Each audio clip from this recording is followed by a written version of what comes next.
শুরুতেই আমরা নজর রাখবো হাইকোর্টের দিকে, কারণ আমরা জানি আজ হাইকোর্টে সঞ্জয় রায়ের ফাঁসির দাবিতে রাজ্যের আবেদনের শুনানি রয়েছে এবং সেই শুনানি ইতিমধ্যেই শুরু হয়েছে। বিচারপতি দেবাংশু বসাকের বেঞ্চে শুনানি হবে সকাল 10:40 এই মামলা ওঠার কথা ছিল এবং নির্ধারিত সময়ে এই মামলা ওঠে এবং এই মুহূর্তে ঠিক কি চলছে কোর্টরুমের ভিতরে প্রতিনিধি সান্নিক আমাদের সঙ্গে রয়েছেন। সান্নিক, কি জানা যাচ্ছে? প্রিয়াঙ্কা, দেখো, একেবারে নির্ধারিত সময় অর্থাৎ সকাল 10:40 শুনানি শুরু হয় বিচারপতি দেবাংশু বসাকের ডিভিশন বেঞ্চে। রাজ্যের আবেদনের গ্রহণযোগ্যতা নিয়ে প্রথমেই কিন্তু সিবিআই তরফে প্রশ্ন তোলা হয়। যদিও গোটা বিষয়টা সম্পর্কে বিচারপতি দেবাংশু বসাক যখন জিজ্ঞাসা করেন তখন রাজ্যের অ্যাডভোকেট জেনারেলের তরফে কিন্তু স্পষ্টই জানানো হয় যে তাদের তরফেই প্রথম এফআইআর বিষয়টা করা হলেও পরবর্তীতে আদালতের নির্দেশে এই আরজিকর কাণ্ডের তদন্ত সিবিআই শুরু করে। সেক্ষেত্রে কে তদন্ত করেছে, কিভাবে ট্রায়াল চলেছে, সেই সমস্ত বিষয় কিন্তু বিচারপতি দেবাংশু বসাক তিনি জিজ্ঞাসা করেন।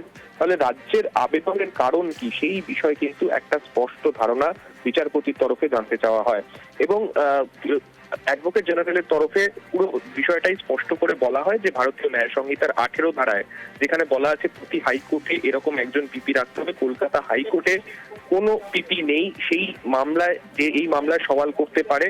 তো এই সমস্ত বিষয় নিয়ে কিন্তু নির্যাতিতার পরিবারের যে একটা স্ট্যান্ড থাকবে সেই বিষয়গুলোকে কিন্তু তুলে ধরা হচ্ছে এবং এই সমস্ত কিছু নিয়ে নির্যাতিতার পরিবারকে মামলায় সংযুক্ত করার একটা আবেদন কিন্তু করা হয়েছে পাবলিক প্রসিকিউটরের তরফে।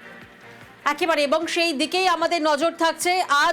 আজ হাইকোর্টে সঞ্জয় রায়ের ফাঁসির দাবিতে রাজ্যের আবেদনের শুনানি শুরু হয়েছে। বিচারপতি দেবাংশু বসাকের বেঞ্চে শুনানি শুরু হয়। আমরা জানি মুখ্যমন্ত্রী মমতা বন্দ্যোপাধ্যায় তিনি শিয়ালদা আদালতের রায়ের পরই তিনি জানান তিনি শকড, তিনি আশাহত, তিনি অসন্তোষ প্রকাশ করেন।